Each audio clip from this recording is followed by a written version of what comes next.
Hello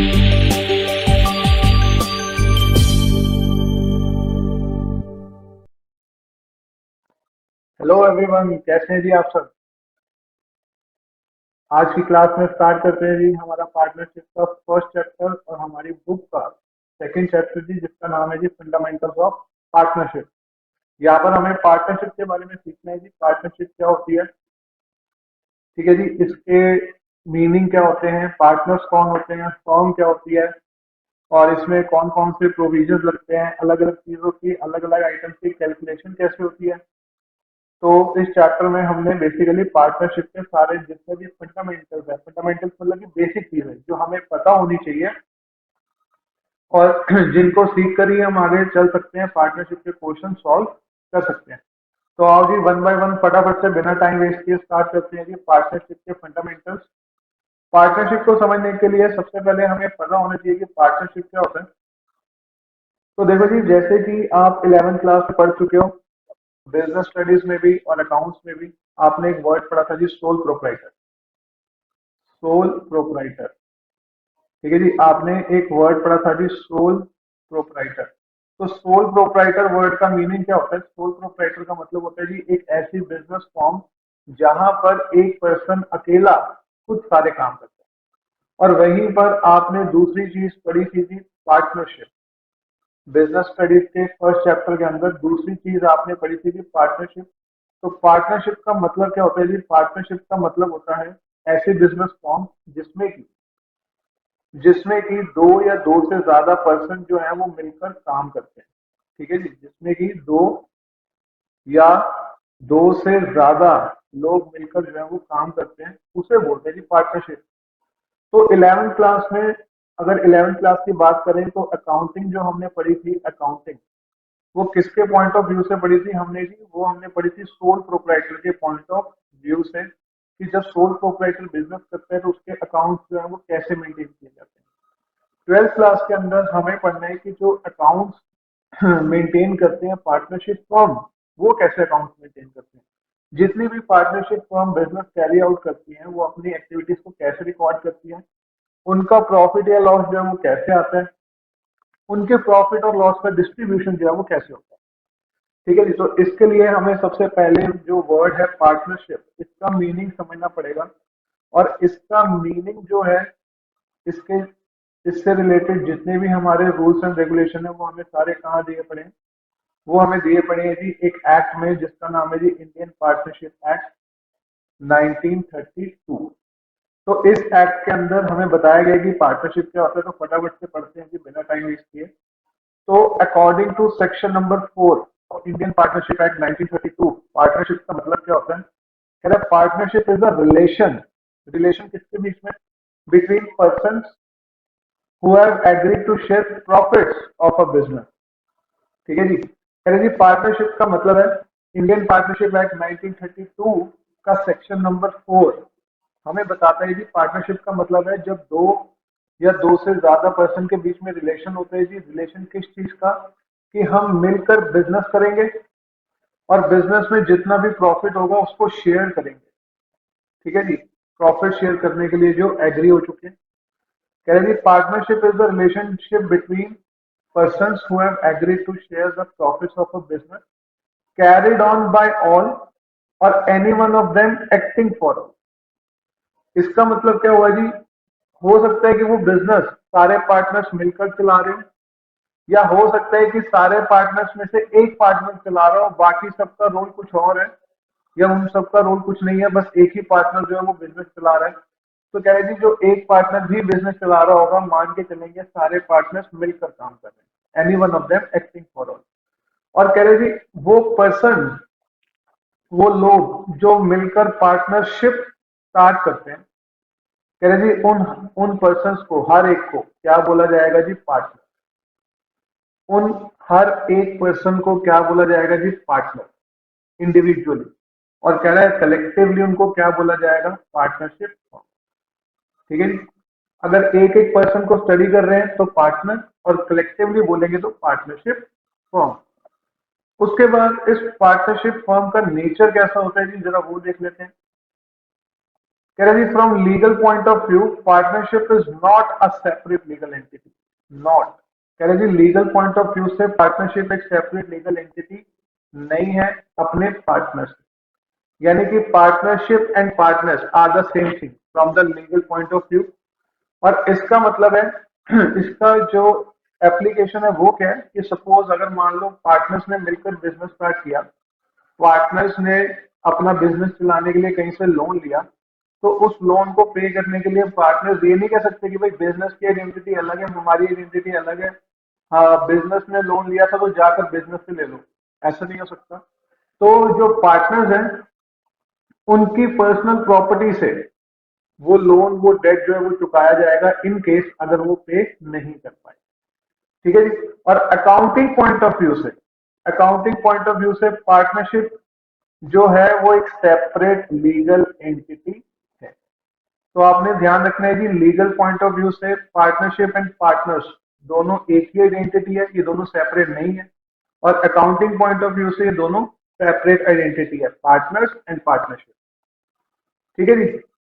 उसके बाद partnership के फीचर्स क्या होते हैं जी, जरा फटाफट से देखते हैं कि पार्टनरशिप के फीचर्स हमें क्या बताते हैं। कह रहे जी सबसे पहले तो टू और मोर पर्सन, देखो जी ये तो एक लॉजिकल सी बात है कि अगर दो या दो से ज्यादा बंदे मिलकर काम करेंगे तो उसे ही हम पार्टनरशिप फर्म बोल सकते हैं, क्योंकि एक बंदा अगर काम करेगा तो उसे तो सोल प्रोप्राइटर बोलते हैं, तो दो या दो से ज्यादा नंबर होने चाहिए। ठीक है जी, तभी हम उसको क्या बोलेंगे, पार्टनरशिप।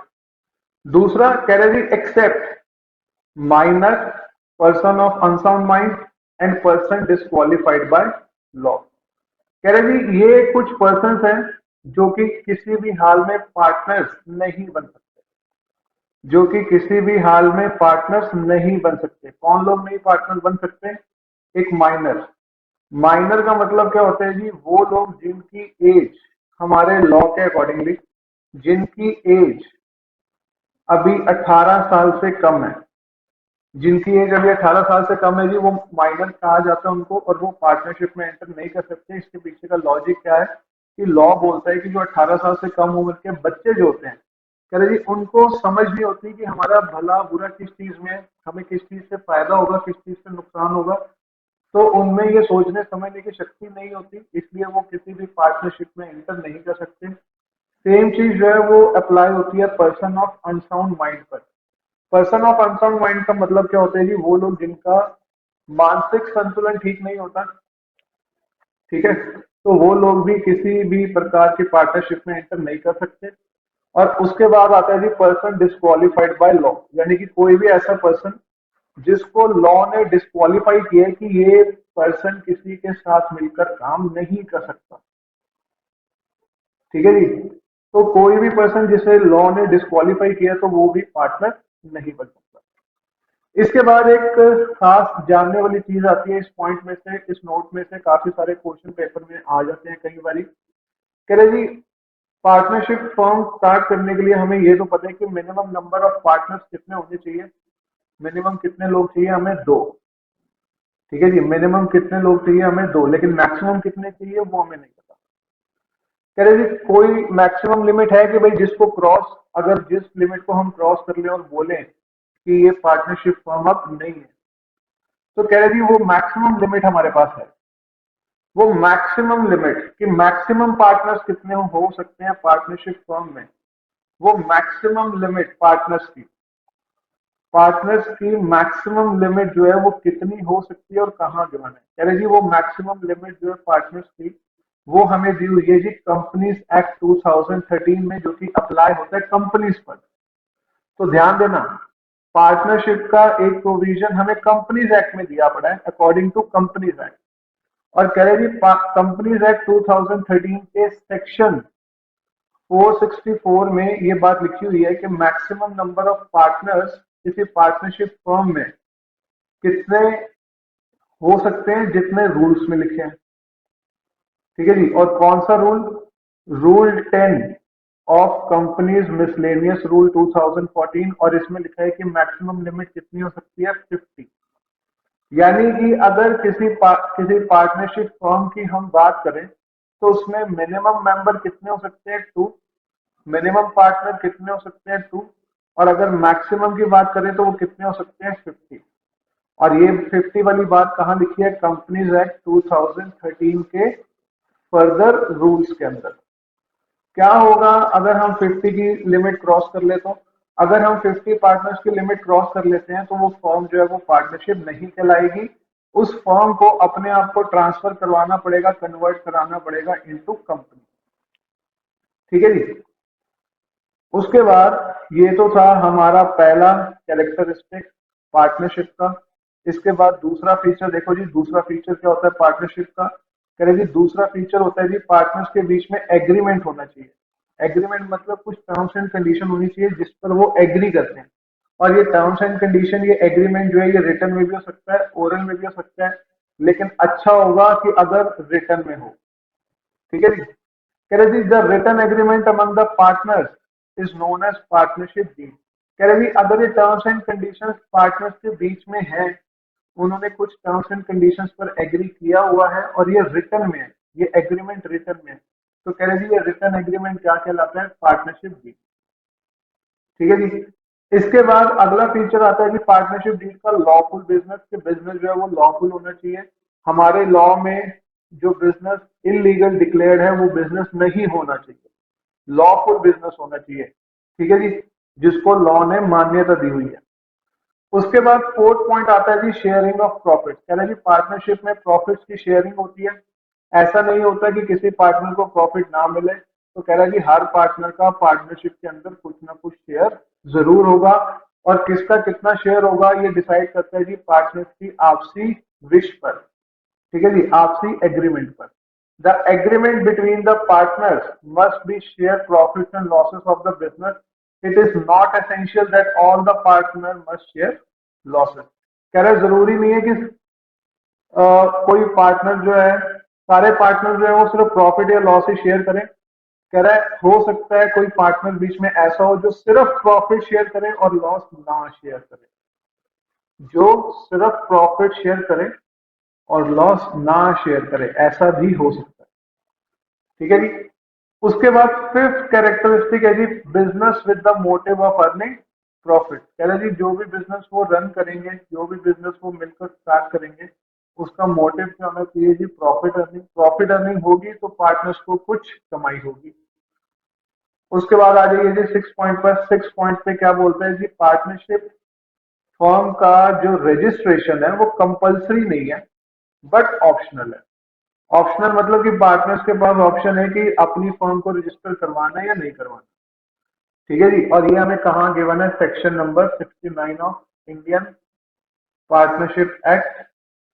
ठीक है जी, इंडियन पार्टनरशिप एक्ट में। उसके बाद कह रहे जी म्यूचुअल एजेंसी। म्यूचुअल एजेंसी का मतलब क्या होता है, partners are agent as well as the principals. कह रहे जी म्यूचुअल एजेंसी का मतलब होता है कि जो पार्टनर्स हैं वो आपस में ही एक दूसरे के मालिक भी हैं और आपस में एक दूसरे के एजेंट्स भी हैं। एजेंट्स मतलब जो किसी के बिहाफ पर काम करते हैं। तो कह रहे हैं कि पार्टनर सारे एक दूसरे के प्रिंसिपल भी हैं और एक दूसरे के एजेंट्स भी हैं।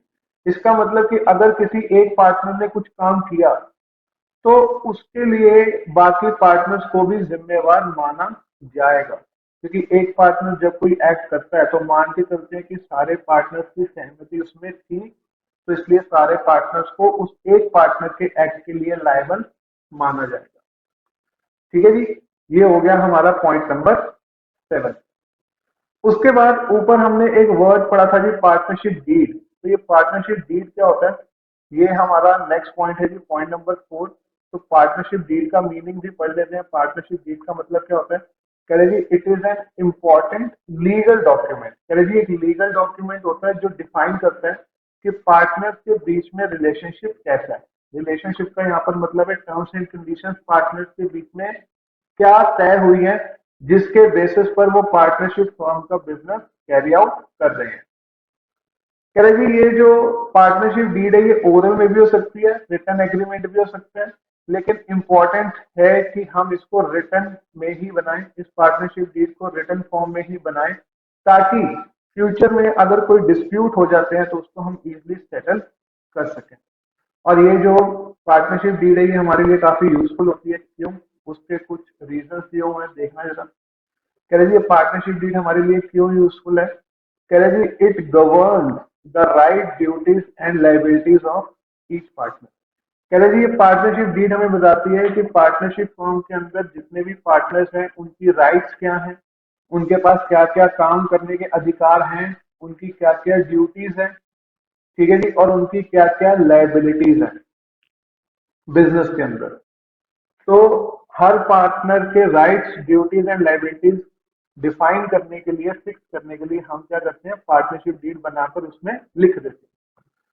उसके बाद कह रहे जी दूसरा इंपॉर्टेंस ये है पार्टनरशिप डीड बनाने का कि अगर फ्यूचर में किसी भी वजह से डिस्प्यूट अराइज हुए, disputes arising if any among the partners, तो वो हम सेटल कर सकते हैं on the basis of partnership deed, क्योंकि उसमें सब कुछ रिटर्न में होता है।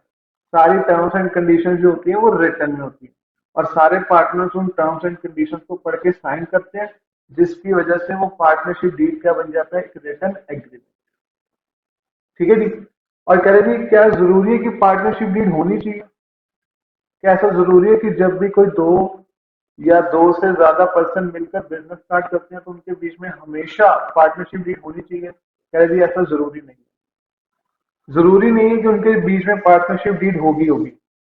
कह रहे जी it is not essential but desirable. Desirable का मतलब क्या है कि होगी होगी ऐसा जरूरी नहीं है पर होनी चाहिए। It is not essential but desirable to have a partnership deed. कह रहे जी इन केस अगर पार्टनरशिप डीड नहीं है तो फिर क्या करें, फिर हम कैसे डिसाइड करें किसको क्या मिलेगा, कितना मिलेगा और क्या नहीं मिलेगा।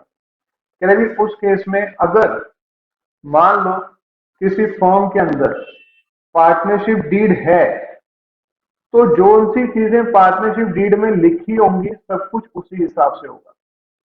और अगर मान लो किसी फॉर्म के अंदर पार्टनरशिप डीड नहीं है, किसी फॉर्म के अंदर पार्टनरशिप डीड नहीं है, तो उस केस में क्या होगा, इंडियन पार्टनरशिप एक्ट 1932 के अंदर जो प्रोविजंस लिखे गए हैं हमें उन प्रोविजंस को उस पार्टनरशिप फॉर्म पर अप्लाई करना पड़ेगा। और वो प्रोविजंस क्या है जी, ये देखो वो प्रोविजंस हैं इंडियन पार्टनरशिप एक्ट 1932 के, जो कि लिखे हुए हैं नीचे। ये प्रोविजंस क्या है जी, कह रहे जी पहला प्रोविजन है इंडियन पार्टनरशिप एक्ट 1932 का पहला प्रोविजन बोलता है कि जितने भी पार्टनर्स होंगे उनको प्रॉफिट या लॉस मिलेगा इक्वल। ठीक है जी। अगर उन्होंने पहले से नहीं डिसाइड कर रखा कि पार्टनर्स के बीच में किसको कितना शेयर मिलेगा प्रॉफिट और लॉसेस का, ये चीज डिसाइडेड नहीं है, तो कह रहे जी उस केस में सारे पार्टनर्स को प्रॉफिट या लॉस का जो शेयर है वो मिलेगा इक्वल। उसके बाद इंटरेस्ट ऑन कैपिटल नहीं दिया जाएगा। कैपिटल का मतलब समझते हो आप लोग, 11th में पढ़ा था आपने, जो पैसा पार्टनर्स इन्वेस्ट करेंगे बिजनेस के अंदर उस पर उनको कोई इंटरेस्ट नहीं मिलेगा। इंटरेस्ट ऑन ड्राइंग, ड्राइंग्स का मतलब क्या होता है कि जो उनसे पार्टनर्स बिजनेस में से पैसा निकाल रहे हैं अपने पर्सनल यूज के लिए, तो उनसे भी कोई इंटरेस्ट नहीं लिया जाएगा, नॉट चार्ज। उसके बाद आता है जी 4th नंबर, interest on advance loan by partner to the firm. कह रहे जी अगर मान लो किसी पार्टनर ने फर्म को लोन दिया हुआ है, किसी पार्टनर ने फर्म को लोन दिया हुआ है, तो कह रहे थे उस पर उसको इंटरेस्ट मिलेगा 6% पर एनम, मिलेगा ही मिलेगा, चाहे पहले से डिसाइडेड नहीं था तब भी मिलेगा ही मिलेगा। तो ये एक तरीके से हो गई कंपल्सरी पेमेंट, ये एक तरीके से हो गई कंपल्सरी पेमेंट कि पार्टनर को इंटरेस्ट ऑन लोन मिलेगा ही मिलेगा। तो ऐसी जो कंपल्सरी पेमेंट होती है इसे क्या बोलते हैं, चार्ज अगेंस्ट प्रॉफिट। इसे क्या बोलते हैं, चार्ज अगेंस्ट प्रॉफिट। और ये पार्टनर को मिलती ही मिलती है। इसके पीछे का लॉजिक है कि जो इंटरेस्ट ऑन लोन है वो एक तरीके का बिजनेस एक्सपेंस है फर्म के लिए, और जितने भी बिजनेस एक्सपेंस होते हैं वो बियर करने ही पड़ते हैं, इन्हें ना देने का ऑप्शन हमारे पास नहीं होता। इसलिए फर्म को ये इंटरेस्ट ऑन लोन पार्टनर्स को देना ही पड़ता है। इसके अलावा remuneration to partners, remuneration to partners, remuneration to partners का मतलब क्या है कि पार्टनर्स को बाकी सारी चीजें कितनी कितनी मिलेंगी, जैसे कि कोई सैलरी, कोई कमीशन, कुछ डिविडेंड या और कोई चीज। उन सब चीजों को क्या नाम दिया जाता है जी? रेमुनरेशन। तो पार्टनर्स को किसी तरीके का रेमुनरेशन नहीं दिया जाएगा। अगर किसी न्यू पार्टनर को एडमिट करना है फर्म के अंदर, किसी न्यू पार्टनर को फर्म में एडमिट करना है, तो ध्यान रखिएगा सारे पार्टनर्स जो है वो सहमत होने चाहिए। अगर मान लो जैसे कि पार्टनरशिप फर्म के अंदर 3 मेंबर्स हैं, ए बी और सी। ठीक है जी, 3 मेंबर्स हैं ए बी एंड सी। ये डिसाइड कर रहे हैं जी डी को एडमिट करें या ना करें, बी को एडमिट करें या ना करें। तो मान लो ए और बी कहते हैं जी कर लो, सी कहते हैं नहीं करेंगे। तो क्योंकि एक पार्टनर जो है वो एग्रीड नहीं है, तो हम डी को एडमिट नहीं कर सकते। अगर डी को एडमिट करना है तो सबका एग्री होना जरूरी है। इसके बाद एक लास्ट पॉइंट आता है जी, rent of a building by a partner use in the firm. इसका मतलब कि पार्टनर ने काम काज के लिए अपनी कोई प्रॉपर्टी, कोई बिल्डिंग फर्म को दे रखी है कि ये मेरी बिल्डिंग है, ये मेरी प्रॉपर्टी है, इसको यूज करो बिजनेस के लिए। तो कह रहे जी उसका रेंट फर्म को हमेशा पार्टनर को देना पड़ेगा, अलाउ करना पड़ेगा। इसके पीछे भी वही रीजन जो हमने पढ़ा था पॉइंट नंबर 4 में, कि ये जो रेंट होता है ये भी फर्म के लिए क्या है? Business expense. ये भी फर्म के लिए क्या है जी? ये बिजनेस एक्सपेंस है। तो बिजनेस एक्सपेंसेस हमें बियर करने ही पड़ेंगे, देना ही पड़ेगा। तो ये भी क्या हो गया हमारा? Charge against profit. ठीक है जी, ये भी हमारा क्या हो गया? Charge against profit. तो ये रेंट हमारे लिए क्या बन गया? Compulsory payment. ये रेंट हमारे लिए क्या बन गया? Compulsory payment. कंपल्सरी पेमेंट का मतलब कि फर्म को चाहे प्रॉफिट हो चाहे लॉस हो, फर्म को ये रेंट और इंटरेस्ट ऑन लोन पे करना ही पड़ेगा। ठीक है जी। उसके बाद एक नोट लिखा है जी नीचे। आगे बढ़ने से पहले इस नोट को एक बार पढ़ लेते हैं। कह रहे जी, loan by relative is not loan by partner. कह रहे जी, किसी रिलेटिव ने लोन दिया है वो अलग चीज है, किसी पार्टनर ने लोन दिया तो वो अलग चीज है। दोनों लोन को हम सेम नहीं मानेंगे। Hence on such loan this provision will not apply. कह रहे अगर किसी रिलेटिव ने लोन दिया है तो उन पर ऊपर लिखा हुआ प्रोविजन अप्लाई नहीं होगा। उस रिलेटिव के लोन पर वही टर्म्स एंड कंडीशन अप्लाई होंगी जो हमने उसके साथ डिसाइड करी थी, रिलेटिव के साथ। ठीक है, उस पर इंडियन पार्टनरशिप एक्ट का कोई भी प्रोविजन नहीं लगेगा, विल नॉट अप्लाई। और कह रहा है मान लो अगर पार्टनरशिप डीड नहीं है फर्म के अंदर, पार्टनरशिप डीड एब्सेंट है, मतलब कि पार्टनरशिप डीड उनके पास नहीं है, उन्होंने बनाई ही नहीं। तो कह रहे हैं कि प्रॉफिट जो है वो इक्वली शेयर करने पड़ेंगे, चाहे कोई भी टाइप का पार्टनर हो, प्रॉफिट जो है वो इक्वली शेयर होंगे। ठीक है जी। ठीक है, प्रॉफिट जो है वो इक्वली शेयर होंगे, चाहे वो किसी भी टाइप का पार्टनर हो, चाहे उसने कोई भी कैपिटल इन्वेस्ट करी हो, किसी ने ज्यादा किसी ने कम। हम ये सब चीजें नहीं देखेंगे, उनका प्रॉफिट एंड लॉस कैसे शेयर होगा? इक्वल। ठीक है जी। तो यहां तक आज हम डिस्कस करते हैं। नेक्स्ट क्लास में हम इसी कंसेप्ट के बेसिस पर जो हमारे क्वेश्चन है बुक के अंदर, उनको करने की कोशिश करेंगे। तो आज के लिए इतना ही जी। प्लीज हमारे चैनल को सब्सक्राइब करें, लाइक करें और शेयर करें अपने फ्रेंड्स के साथ। ठीक है जी। ओके, थैंक यू, बाय जी, टेक केयर।